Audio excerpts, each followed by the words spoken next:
یہ کوئی عام قافلہ نہ تھا، یہ قافلہ عشق کا تھا جو مدینہ سے چلا، مکہ رکا اور پھر کربلا کی بے آب و گیاں سرزمین پر ٹھہر گیا۔ 1400 سال گزر گئے مگر وہ ریت ابھی تک خون مظلوم کا رنگ اوڑھے کھڑی ہے۔ یہ وہ سفر تھا جو صرف منزل تک پہنچنے کے لیے نہ تھا بلکہ حق کو زندہ رکھنے کے لیے تھا۔ حضرت امام حسین نواسے رسول دین مصطفیٰ کی بقا کے لیے اہل بیت کو ساتھ لے کر نکلے۔ یہ سفر مدینہ سے مکہ اور پھر مکہ سے کربلا تک کا تھا۔ دکھ، پیاس، شہادت سب اسی راہ میں لکھے جا چکے تھے۔ جب ابن زیاد بدنہاد کو اس بات کا علم ہوا کہ حر مغے اپنے لشکر امام حسین کے پیچھے نماز ادا کی ہے تو وہ حر کی اس حرکت سے بدظن ہو گیا اور سوچنے لگا کہ امام علی مقام کے مقابلے کے لیے کس آدمی کو منتخب کرے۔ بڑی سوچ و بچار کے بعد اس نے تمام روسائے شہر کو ایک جگہ جمع کیا اور ان سے مشورہ کرنے لگا، کیونکہ اسے ڈر تھا کہ جس طرح حضرت حر امام کے سامنے سپر انداز ہو گئے تھے اور بمائے فوج امام حسین علیہ السلام کے پیچھے نماز پڑھنی تھی، ایسا نہ ہو کہ سارا کوفہ باغی ہو کر امام حسین کی بیعت پر آمادہ ہو جائے۔ یہ سوچ کر اس نے شہر کے رؤساء اور کوفہ کے مائدین کو مخاطب کر کے کہا، تم میں سے کون ہے جو حسین کے مقابلے کے لیے تیار ہو؟ اس صلے میں اس کو عراق کا وہ شہر اسی وقت بخش دیا جائے گا جو خود پسند کرے گا۔ اگرچہ لوگ بڑے لالچی تھے، سوچ میں پڑ گئے تھے، کیونکہ امام حسین کے مقابلے میں نکلنا کوئی معمولی بات نہ تھی۔ لوگ کتنے گئے گزرے ہی صحیح، لیکن نواسے رسول صلی اللہ علیہ وآلہ وسلم کے قتل کرنے کے لیے نکلنا ان کے لیے کوئی معمولی کام نہ تھا۔ ابن زیاد نے 3 مرتبہ اسی سوال کو دہرایا مگر کوئی جواب نہ ملا، سب خاموش رہے۔ آخر سوچتے سوچتے اس کی نظر عمر بن سعد پر پڑی جو حضرت سعد بن ابی وقاص رضی اللہ تعالیٰ عنہ کے بیٹے تھے۔ ابن زیاد نے امام حسین علیہ السلام کے لیے اسی ملعون کا انتخاب کیا۔ یہ ان دنوں کوفہ میں موجود نہ تھا بلکہ ایک لشکر کے ہمراہ دیار دیلم کے باشندوں کے سرکوبی کے لیے گیا ہوا تھا۔ اسے فوراً وہاں سے واپس بلا کر ابن زیاد نے کہا کہ میں اس ایک عرصہ سے یہ سن رہا ہوں کہ تم رے کی حکومت کے خواہش مند ہو۔ اگر تم حسین کے مقابلے میں جانا پسند کرو تو میں اسی وقت تمہارے نام رے کی حکومت کی سند لکھنے کے لیے تیار ہوں۔ یہ سنتے ہی ابن سعد عجیب و کشمکش میں مبتلا ہو گئے، کیونکہ ایک طرف برسوں کی آرزو پوری ہو رہی تھی تو دوسری طرف ایمان کا سودا ہو رہا تھا۔ نہ حکومت رے چھوڑنے کو جی چاہتا تھا اور نہ ہی حسین کے مقابلے پر جانا گوارا تھا۔ آخر سوچ و بچار کے بعد اس نے دنیا کو آخرت پر ترجیح دی اور جنت عرضی کے خوض جنتی اخروی بیچ ڈالی اور امام علی مقام کے مقابلے پر رضامند ہو گیا۔ ابن سعد جب میدان کربلا میں پہنچے تو اس نے دیکھا کہ حر حضرت امام حسین کے پیچھے نماز پڑھ رہے ہیں، تو انہوں نے ایک قاصد بھیجا حضرت حسین علیہ السلام کے پاس۔ عمر بن سعد کو جب قاصد نے آ کر حضرت امام حسین کے آنے کا مقصد کے بارے میں بتایا تو ابن سعد نے یہ سوچ کر شاید حضرت امام حسین اور عبداللہ بن زیاد کے مابین کوئی مصالحت کی صورت نکل آئے، ایک خط ابن زیاد کے نام لکھ کر بھیجا جس میں تحریر کیا کہ بسم اللہ الرحمن الرحیم، جب میں یہاں کر حضرت امام حسین کے مقابل اترا تو ایک قاصد کو ان کے پاس بھیجا۔ ان سے میں نے پوچھا کہ آنے کا کیا مقصد ہے اور وہ کیا چاہتے ہیں، کس چیز کا طلبگار ہوں۔ انہوں نے جواب دیا کہ شہر کے لوگوں نے مجھے خط لکھے، میرے پاس ان کے قاصد آئے اور اس بات کے خواستگار ہوئے کہ میں یہاں آؤں، میں چلا آیا۔ اب میرا آنا اگر ان کو ناگوار ہے اور قاصدوں سے جو کچھ انہوں نے کہلا بھیجا تھا اب اس کے خلاف ان کی رائے ہو گئی ہے تو میں واپس چلا جاؤں گا۔ ابن زیاد کو یہ خط جب سنایا گیا تو اس نے اس خط کے جواب میں ابن سعد کو لکھا، بسم اللہ الرحمن الرحیم، تمہارا خط ملا، جو کچھ نہیں لکھا ہو ہے معلوم ہوا۔ حسین رضی اللہ تعالیٰ عنہ سے کہو کہ یزید بن معاویہ سے وہ خود اور تمام ان کے ساتھی بیعت کرے، اگر انہوں نے بیعت کر لی تو پھر ہم جیسا مناسب سمجھیں گے کریں گے۔ جب یہ خط ابن سعد کو ملا تو اس نے کہا کہ میں سمجھ گیا کہ ابن زیاد کو عافیت منظور نہیں، چنانچہ اس نے ابن زیاد کا ایک حضرت امام حسین علیہ السلام کے پاس بھجوا دیا۔ آپ نے پڑھا اور پڑھ کر چاک کر ڈالا اور فرمایا کہ قسم ہے رب العزت کی کہ میں ایک فاسق، فاجر، بدکار اور زانی کی بیعت کبھی قبول نہیں کروں گا۔ السلام علیکم ورحمۃ اللہ وبرکاتہ۔ میں ہوں آپ کا اپنا سید اخلاق حسین شاہ اور آپ دیکھ رہے ہیں روحانی ہیلنگ اکیڈمی۔ اگر ابھی تک آپ نے ہمارے چینل کو سبسکرائب نہیں کیا تو برائے مہربانی ہمارے چینل کو سبسکرائب کریں، بیل آئیکن کو کلک کریں تاکہ ہماری ہر نئی آنے والی ویڈیو کا نوٹیفیکیشن آپ کو بر وقت مل سکے۔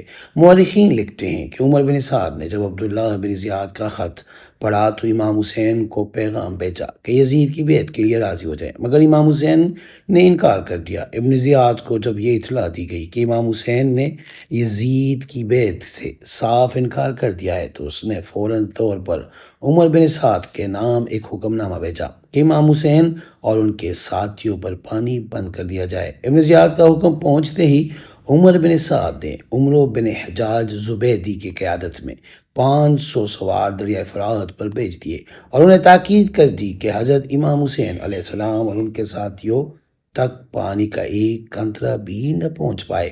ابن زیاد نے اپنے حکم کے ساتھ ہی حسین ابن نمیر، شیش بن رہی اور شمر ذی الجوشن کو ایک لشکری جرار کے ساتھ عمرو بن سعد کی کمک کے لیے روانہ کر دیا۔ کہا جاتا ہے کہ حر بن یزید ریاحی 1000 سوار مسلح لے کر پہلے ہی پہنچ چکے تھے کہ پیچھے سے حجر بن حر بھی 22,000 سوار لے کر شریک زرم ہوا۔ جب کئی ہزار سوار اس طرح جمع ہو گئے تو عمر بن سعد نے حجر بن حر کو 2000 سوار اور ایک علم دے کر غادر ریاض کے راستے پر مقرر کیا کہ ادھر سے امام حسین علیہ السلام کا قافلہ پینے نہ لینے پائے، اور ابن رہی کو 4000 سوار دے کر دوسرا ناکہ روک دیا، اور اسی طرح نہر فرات کے تمام راستے بند کر دیے گئے کہ ایک قطرہ پانی بھی مہمانان کربلا کو نصیب نہ ہو۔ بلکہ ایسا کیا کہ ان کے خیمے جو فرات کے ساتھ لگے ہوئے تھے ان کو کاٹ پھینکے، اور یہ حکم دے دیا کہ اہل بیت کے خیمے زبردستی نہر فرات سے اٹھا دیے جائے۔ نہر ہماری ہے، حسین اور اس کے اہل بیت کو پانی پینے کا کوئی حق نہیں۔ محرم کی 3 تاریخ تھی کہ آپ کے خیمے اٹھانے کا حکم ملا۔ اسی وقت امام علی مقام نے مزاحمت کرنا مناسب نہ سمجھا، اس خیال سے کہ شاید کوئی مصالحت کی راہ نکل آئے، اور احباب کو خیمے اٹھا لینے کا حکم دیا۔ آپ کے پاس کچھ پانی بند مشکیزوں میں موجود تھا، 7ویں محرم تک وہ استعمال کرتے رہے، لیکن 7ویں کی شام کو ایک قطرہ آب بھی پانی نہ بچا۔ آسمان آتش برسا رہا تھا، ریگزار کرب و بلا بٹی کی مانند تپ رہا تھا۔ پیاس کی شدت سے خیموں سے العطش کی صدائیں بلند ہو رہی تھی، ننھے بلک رہے تھے، جوان تشنے لب تھے۔ امام علی مقام نے سوچا اس حالت میں کنواں کھودوایا جائے، لیکن کوشش کے باوجود کنواں کھودنے پر پانی کا ایک قطرہ بھی دستیاب نہ ہو سکا۔ آپ نے رضا الہی کے سامنے سر نیاز خم کر دیا اور سب و رضا کا مجسمہ بن گئے۔ جب امام علی مقام نے خیمے میں جا کے دیکھا تو خواتین کا پیاس سے برا حال ہے، بچے تڑپ رہے ہیں، شیرخوار بلک رہے ہیں، تو خود باہر نکلے اور عالم بیزاری میں حضرت عباس کو حکم دیا کہ تم 30 سوار اور 20 پیدل لے کر دریا پر پہنچو، مشکیں ساتھ لے جاؤ اور جتنا پانی ممکن ہو لے آؤ، اور کسی کی پرواہ نہ کرنا۔ مولا عباس کے حکم پا کر مردانہ وار آگے بڑھے۔ نافع بن حلال علم لیے ہوئے سب سے آگے بڑھ گئے۔ ابن حجاج کہنے لگا کہ کون ہو اور کیوں آئے ہو؟ نافع نے کہا ہم تو پانی پینے آئے ہیں جس سے تم لوگوں نے ہمیں محروم کیا ہوا ہے، کہا پی لو۔ کہا حسین علیہ السلام کو اور ان کے انصار کو تو دیکھتا ہے کہ پیاسا ہے، بغیر ان کے واللہ میں ایک بھی قطرہ نہیں پیوں گا۔ پھر باقی سب لوگ بھی ان کے سامنے آئے، اور مورخین نے لکھا کہ حضرت عباس اور حضرت نافع پانی لانے میں کامیاب بھی ہوئے۔ تاریخ طبری میں لکھا ہے کہ جس وقت حضرت عباس علیہ السلام ساتھیوں سمیت مشکیزوں میں پانی بھر لانے میں کامیاب ہو گئے اور ابن سعد کا لشکر روکنے میں ناکام رہا، تو خیام اہل بیت میں خوشی و مسرت کی ایک لہر دوڑ گئی۔ سب نے وضو کیے، مصلے بجائے اور سر بسجود ہو گئے۔ رات کا وقت سر پر آیا تو امام علی مقام نے بطور تمام حجت ابن سعد سے گفتگو کرنا چاہیے۔ حضرت امام حسین علیہ السلام نے عمرو بن قرظ بن قصب انصاری کے ذریعے بلوایا تو عمرو بن سعد نے امام حسین رضی اللہ تعالیٰ عنہ علیہ السلام سے کہا کہ بے شک آپ یزید کے مقابلے میں زیادہ مستحق خلافت ہے، لیکن اللہ تعالیٰ کو یہ منظور نہیں کہ آپ کے خاندان میں حکومت و خلافت آئے۔ حضرت علی اور حضرت حسن علیہ السلام حالات آپ کے سامنے گزر چکے ہیں، اگر آپ اس سلطنت و حکومت کا خیال چھوڑ دیں تو بڑی آسانی سے آزاد و رہا ہو سکتے ہیں، نہیں تو پھر آپ کی جان کا خطرہ ہے اور ہم لوگ آپ کی گرفتاری پر مامور ہیں۔ ابن سعد اور حضرت امام حسین علیہ السلام کی ملاقات کی خبر جب ابن زیاد کو پہنچی تو اس نے ان کے نام ایک خط لکھا کہ میں نے تم کو حسین بن علی کی گرفتاری پر مامور کیا تھا، تمہارا فرض تھا کہ ان کو گرفتار کر کے میرے پاس لاتے، یا گرفتار نہ کر سکتے تو ان کا سر کاٹ کر لاتے۔ میں تم کو یہ حکم نہیں دیا تھا کہ تم ان کی مصاحبت اختیار کر کے دوستانہ تعلقات بڑھاؤ۔ اب تمہارے لیے بہتر یہی ہے کہ فوراً بلا تعامل اس خط کو پڑھتے ہی یا تو حسین بن علی کو میرے پاس لاؤ، ورنہ جنگ کر کے ان کا سر کاٹ کر بھیجو۔ اگر ذرا بھی تعامل تم سے سرزد ہوا تو میں نے اب سرنگ کو جو یہ خط لے کر آ رہا ہے حکم دیا ہے کہ وہ تم کو گرفتار کر کے میرے پاس پہنچائے، اور لشکر وہی مقیم رکھ کر دوسرے سردار کا منتظر رہے جس کو میں تمہاری جگہ مامور کر کے جویریہ یہ خط لے کر جمعرات کے دن 9 محرم 61 ہجری کو ابن سعد کے پاس پہنچا۔ ابن سعد اس وقت اپنے خیمے میں بیٹھا تھا۔ خط کو پڑھتے ہی کھڑا ہو گیا اور گھوڑے پر سوار ہو کر لشکر کو تیاری کا حکم دیا، اور جویریہ بن بدر سے کہا کہ تم گواہ رہنا کہ میں نے امیر کا حکم پڑھتے ہی اس کی تعمیل کی۔ پھر صفوف جنگ راستہ کر کے جویریہ کو ہمراہ لے کر آگے بڑھا اور امام حسین علیہ السلام کے سامنے بلوا کر کہا کہ امیر بن زیاد کا یہ حکم آیا ہے کہ اگر میں اس کی تعمیل میں ذرا بھی دیر کروں تو یہ قاصد موجود ہے جس کو حکم دیا گیا ہے کہ وہ فوراً مجھ کو قید کر لے۔ امام حسین علیہ السلام نے کہا کہ مجھ کو کل تک کے لیے اور سوچنے کی مہلت دو۔ ابن سعد نے جویریہ کی طرف دیکھا اور کہا کہ اس نے کل کچھ دور نہیں، اتنی مہلت دے دینی چاہیے۔ ابن سعد میدان سے واپس آئے اور فوج کو حکم دیا کہ کمر کھول دو، آج کوئی لڑائی نہیں ہونی۔ ادھر عبداللہ بن زیاد نے جویریہ بن بدر کے ہاتھ یہ حکم روانہ کرنے کے بعد سوچا کہ اگر ابن سعد نے سستی اور جویریہ نے اس کو قید کر لیا تو فوج بغیر افسر کے رہ کر منتشر ہو جائے گی، اور ممکن ہے کہ امام حسین ہی سے جا ملے۔ اس صورت میں ضرورت وقت پر پریشانی کا سامنا ہوگا۔ امام حسین کو موقع مل جائے گا کہ وہ مکہ کی طرف جائے اور قابو میں آئے ہوئے نکل جائے۔ چنانچہ اس نے فوراً شمر ذوالجوشن کو بلوایا اور کہا کہ میں جویریہ کو بیچ چکا ہوں اور اس کو حکم دے دیا ہے کہ اگر ابن سعد لڑائی میں تعامل کرے تو اسے گرفتار کر کے لے آئے۔ ابن سعد کی طرف سے مجھ کو منافقت کا شبہ ہے۔ اگر ابن سعد نے جویریہ کو گرفتار کر لیا تو فوج جو میدان میں پڑی ہوئی ہے سب آوارہ اور ضائع ہو جائے گی۔ میں تجھ سے بہتر اس کام کے لیے دوسرا شخص نہیں پاتا۔ تو فوراً میدان کربلا کی طرف جا، اور ابن سعد گرفتار ہو چکا تو فوج کی کمان اپنے ہاتھ میں لے اور امام حسین سے لڑ کر ان کا سر کاٹ لیا۔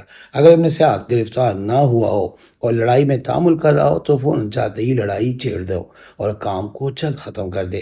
شمر ذوالجوشن نے کہا میری ایک شرط ہے، وہ یہ ہے آپ کو معلوم ہے میری بہن ام البنین بنت حرام حضرت علی کی بیوی تھی، جس کے بطن سے حضرت علی کے 4 بیٹے عبداللہ، جعفر، عثمان، عباس علیہ السلام پیدا ہوئے۔ میرے یہ چاروں بانجے بھی اپنے بھائی حسین علیہ السلام کے ہمراہ میدان کربلا میں موجود ہیں۔ آپ ان چاروں کو جان کی امان دے دے۔ عبداللہ بن زیاد نے اسی وقت کاغذ منگا کر چاروں کے لیے امان نامہ لکھ کر مہر لگا دی، شمر ذوالجوشن کے سپرد کیا اور اسی وقت اس کو رخصت کر دیا۔ جویریہ رات کے وقت روانہ ہوا تھا اور جمعرات کے دن علی صبح لشکر گاہ کربلا میں پہنچ گیا تھا۔ شمر صبح کے وقت روانہ ہوا اور عصر کے وقت پہنچا۔ شمر کے آنے پر تمام کیفیت جو پیش آئی تھی سنا تھی۔ شمر نے کہا کہ میں تو ایک لمحہ کی بھی مہلت نہیں دوں گا، یا تو اسی وقت لڑائی کے لیے مستعد ہو جائے ورنہ لشکر میرے سپرد کرو۔ ابن سعد اسی وقت سوار ہوا اور شمر کو ہمراہ لے کر امام حسین کے پاس آیا اور کہا کہ عبداللہ بن زیاد نے جو قاصد بھیجا اور مہلت آپ کو بالکل دینا نہیں چاہتا۔ امام حسین علیہ السلام نے کہا سبحان اللہ، اب مہلت کے دینے یا نہ دینے کی کیا ضرورت ہے؟ آفتاب تو غروب ہو رہا ہے، کیا رات کے وقت بھی تم لوگ جنگ کو کل کے لیے ملتوی نہ رکھو گے؟ یہ سن کر شمر ذوالجوشن نے بھی کل صبح تک کا انتظار مناسب سمجھا اور دونوں اپنے لشکرگاہ کو واپس چلے گئے۔ اور پھر آئی شب عاشور، وہ رات جو عبادتوں کی رات تھی۔ آگے انشاءاللہ اگلی ویڈیو میں آپ کے ساتھ شیئر کریں گے۔ میری دعا ہے کہ اللہ پاک ہمیں بار بار حرمین شریفین کی عبادت حاضری نصیب فرمائے، اور جو بھی اس ویڈیو کو دیکھے اللہ پاک ان کے دل کی تمام جائز مرادیں پوری فرمائے، اور اللہ پاک ان کو ہر قسم کی مصیبت اور پریشانیوں سے محفوظ رکھے۔ آمین۔ جزاک اللہ۔